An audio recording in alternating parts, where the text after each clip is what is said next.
We're talking prospect comparisons for this year's wide receiver class. Let's still focus on Brian Thomas Jr. out of LSU. My aggressive comparison for Brian Thomas Jr. is DK Metcalf, Seattle Seahawks wide receiver. Now, this is not a perfect size strength comparison, but I think it's a perfect developmental comparison for Brian Thomas. 67% of Thomas's routes at LSU were a slant, a curl, or a go route. In DK Metcalf's rookie year, 67% of his routes were the exact same thing. That's okay.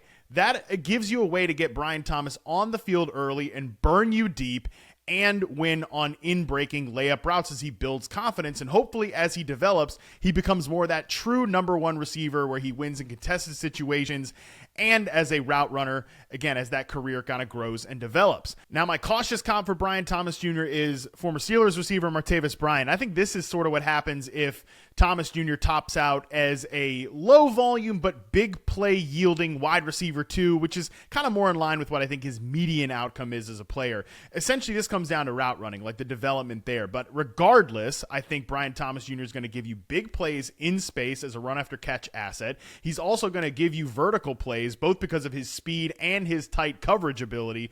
One way or another, I think Brian Thomas Jr. gets on the field early as a big play merchant, and hopefully his NFL team is able to develop him down the line with his physical skills and some of the nuance I think that's in his game into a true number one wideout with a few years in his game.